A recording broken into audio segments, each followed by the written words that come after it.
అందరికీ నమస్కారం. ఇది చాలా ఏన్షియంట్ టెంపుల్. ఈ ఏన్షియంట్ టెంపుల్ శ్రీ శ్రీ నీలకంఠేశ్వర స్వామి వారి దేవస్థానం, నారాయణపురం టెంపుల్. చాలా ఫేమస్. ఇది దేవతలు స్వయంగా కట్టారని ప్రసిద్ధి. మహాశివరాత్రి మహోత్సవంలో నారాయణపురం గ్రామం ఇది. శ్రీ శ్రీ నీలకంఠేశ్వర స్వామి వారి దేవస్థానం. ఈ టెంపుల్ ఎప్పుడో కొన్ని లక్షల సంవత్సరాల క్రితంది. ఇది బ్రిటిష్ వాళ్ళు పాశ్చాత్య ముస్లిం దండయాత్రలో పాడు చేసి ఉంటారు. కానీ ఎంతో కొంత మిగిలిపోయిన భాగాన్ని తర్వాత మన పూర్వీకులు ఎంతగానో రక్షించిన టెంపుల్ ఇది. ముస్లిమ్స్కి క్రైస్తవులకి ఏంటంటే విగ్రహారాధన నచ్చదు. వాళ్ళ బైబిల్లోని ఖురాన్లోని అలాగే ఉంటుంది. ఇతర దేవతల్ని విగ్రహాలను పలద్రోవండి, అది వాళ్ళ మత గ్రంథాల్లోనే ఉంటుంది. ఖురాన్లో అయితే అల్లా దేవుడు చెప్తాడు, అలాగే బైబిల్ దేవుడు కూడా అలాగే చెప్తాడు. ఏమని చెప్తాడంటే ద్వితీయోపదేశ కాండంలో ఉంటుంది, ఇతర దేవీ దేవత విగ్రహాలని పగలగొట్టండి, బలిపీఠాలను పలద్రోలండి, అగ్నితో కాల్చవేల్చండి. ఎందుకంటే వాళ్ళకి విగ్రహారాధన నచ్చదు. వాళ్ళు స్వయంగా మనం భగవద్గీత నమ్ముతామో లేదో తెలియదు, కానీ బైబిల్ ఖురాన్ వాళ్ళు పక్కాగా ఫాలో అవుతారు. వాళ్ళ బైబిల్ దేవుడు ఏదైతే చెప్పాడో వాళ్ళు అదే ఫాలో అవుతారు. కాబట్టి వాళ్ళ బైబిల్ దేవుడు చెప్పినట్టుగా దీన్ని ధ్వంసం చేశారు. యాక్చువల్గా దీని విశిష్టత తెలుసుకోవాలనుకుంటే ఒక్కసారి ఇది మనం ఒకసారి చదివితే మనకు అర్థమవుతుంది. ఒకసారి చదువుదాం. శ్రీ శ్రీ నీలకంఠేశ్వర స్వామి వారి దేవస్థానం, నారాయణపురం. స్థల పురాణం. ఎప్పుడైనా మనకి స్థల పురాణం అంటే నిజంగా జరిగింది ఏమైనది ఇక్కడ ఉంటుంది అనమాట. పార్వతీపురం మన్యం జిల్లా బలిజిపేట మండలం తాలూకా నారాయణపురం గ్రామం వెలిసిన శ్రీ శ్రీ నీలకంఠేశ్వర స్వామి దేవాలయం క్రీస్తు శకం 1010 సంవత్సరంలో చోళ భూపాల కళింగ రాజైన జటా. ఒక్క నిమిషము ఒకసారి ఈ విగ్రహాలు అన్నీ చూడండి. భూపాల కళింగ రాజైన శ్రీ జటావల్క షోడజంగ కాంబోజ గారిచే నిర్మించబడిన దేవాలయం ఇది. చాతుర్లింగ శివాలయం సముదాయం. సుమారుగా ఈ ఆలయం నందు 100కు పైగా శాసనాలు కలవు. ప్రతి ఆలయ నిర్మాణము శిల్పకళ చాతుర్యంతో దేవతామూర్తులు చెక్కబడి ఉన్నాయి. ఈ ఆలయ ఆవరణంలో ప్రధానమైన దేవాలయం శ్రీ శ్రీ వెంకటేశ్వర స్వామి వారి దేవాలయం. ఈ ఆలయం అనుబంధ మండపాలు శ్రీ సంగమేశ్వర స్వామి దేవాలయము, శ్రీ నాగేశ్వర స్వామి దేవాలయం, శ్రీ శివ పంచాక్షరి దేవాలయము. బహుశా ఓం నమ శివాయ. ఒకసారి మన దగ్గరికి వెళ్ళి వాటి యొక్క రాతి నైపుణ్యం చూద్దాం.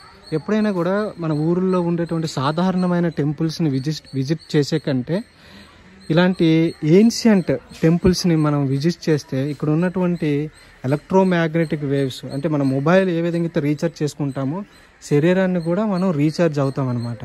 ఎంతో ఆనందంగా ఆహ్లాదపరంగా ఉంటుంది.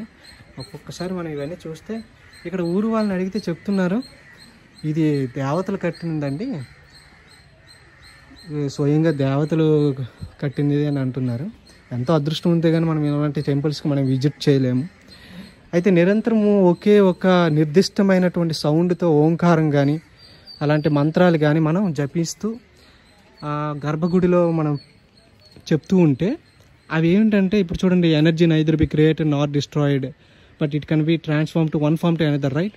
సో సౌండ్ ఎనర్జీ అనేది అలాంటి ఓంకారం, ఒక నిర్దిష్టమైన ఓంకారంతో మంత్రాలతో మనం జపించి ఆ సౌండ్ ఎనర్జీ అనేది ఎలక్ట్రోమ్యాగ్నెటిక్ వేవ్స్ ఎనర్జీ లాగా మారి అవి మనకి ఎంతో ఉత్తేజాన్ని, అంటే మన బాడీకి అవి ఎనర్జైజ్ అవుతాయి అన్నమాట. సో ఆ విధంగా మనం ఇలాంటి ఏన్షియంట్ టెంపుల్కి వెళ్ళాలి. ఆ తల్లిదండ్రులతో సహా ఈ కళా నైపుణ్యాన్ని అంతటినీ కూడా మనం చెప్పాలి. చూడండి, ఈ రాతితో ఉంటాయన్నమాట. కొంత చూడండి, విఘ్నేశ్వర స్వామి దేవాలయం. నిజంగా అదృష్టం ఉంటే కానీ ఇలాంటి ప్లేస్లోకి మనం రాలేము. ఇది చాలా ఏన్షియంట్ టెంపుల్ అండి. ఎంతో అప్పుడు ఉన్నటువంటి ముస్లింలు, బ్రిటిష్ వాళ్ళు, క్రైస్తవులు దండయాత్ర చేసి పాడు చేసి ఎంతో మిగిలి ఉన్న టెంపుల్ అన్నమాట. ఎంత విశాలంగా ఉంది. ఈ ప్రాంగణం అంతా కూడా ఖాళీగా ఉంది. శ్రీ మల్లికార్జున దేవాలయం అంట ఇది. ఓం నమ శివాయ. శ్రీ సంగమేశ్వర స్వామి దేవాలయము. అలాగే అక్కడ చూడండి చిన్న చిన్న శిల్పాలు. ప్రతిదీ కూడా మనం డీకోడ్ చేయాలి. కానీ ప్రవీణ్ మోహన్ అనే యూట్యూబ్ ఛానల్ చూస్తే మీకు అర్థమవుతుందండి. ఆయన వీటిని రీసెర్చ్ చేస్తాడు. ఇక్కడ చూడండి ఏవో చెప్తున్నాయి. దీనికి ఏదో వెనకాతల ఒక స్టోరీ ఉంటుంది. మనం దాన్ని డీకోడ్ చేయాలి. జనరల్గా చాలా చక్కగా చెక్కుంటారు. అద్భుతంగా ఉన్నాయి కదా. ఇక్కడ శివపార్వతులు చూడండి ఈ విధంగా ఉంది. నందీశ్వరుడు. ఇలాంటి ఏన్షియంట్ టెంపుల్స్ మనం విజిట్ చేయాలండి.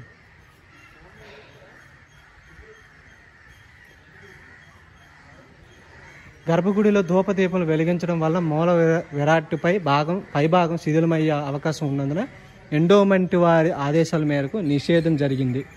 కావున భక్తులందరూ ఇక్కడ ఉన్న ఓంకారానందు ప్రమిదలు వెలిగించాల్సిందే. ఇది శ్రీ నాలేశ్వర స్వామి ఆలయం అంట.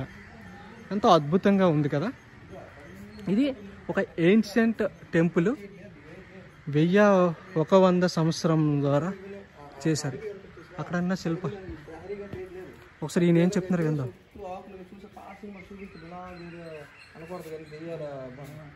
పరాతమైన దేవాలయాలు మూసిపోతే అటువంటి అలా ఉండేది.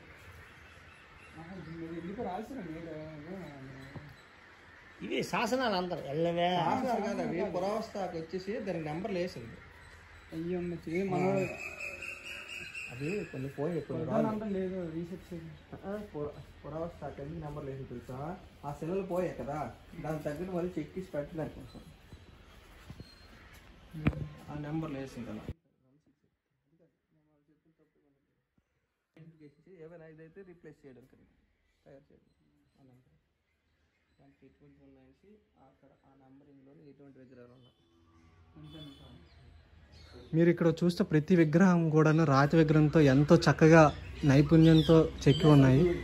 మన వినాయకుడి స్వామి టెంపుల్ ఒకసారి చూస్తే ఇది స్వయంగా అసలు నిజంగా అప్పుడున్న మిషనరీస్ ఉంటాయండి. యాక్చువల్గా మిషనరీస్ కూడా చెక్కి ఉంటారు. ఇప్పుడు చేతితో చెక్కినవని మనం నమ్మకూడదు. ఇది ఖచ్చితంగా మిషనరీ ఉంటుంది. మీరు ప్రవీణ్ మోహన్ ఛానల్ చూస్తే మీకు అర్థమవుతుంది. అప్పట్లో బ్యాటరీస్ ఏ విధంగా యూజ్ చేసేవాళ్ళు అనేది తెలుస్తుంది. చూడండి ఇదంతా కూడా ఒకసారి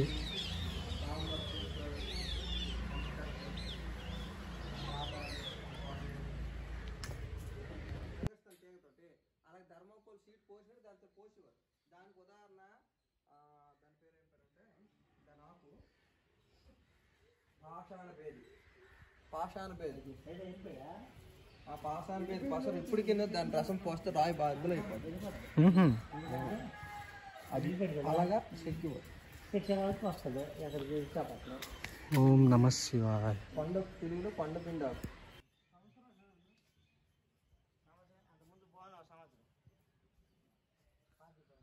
సో ఈ విధంగా మా దర్శనం ముగించాము. సో మేము స్వామివారికి నమస్కరించి మేము మళ్ళీ ఇంటికి వెళ్తున్నాము. సో ఇలాంటి ఏన్షియంట్ టెంపుల్ కుటుంబం సమితంగా విజిట్ చేస్తే ఎంతో బాగుంటుంది. ఒకసారి ఇది నారాయణపురం. నమస్కారం. జై శ్రీరామ్.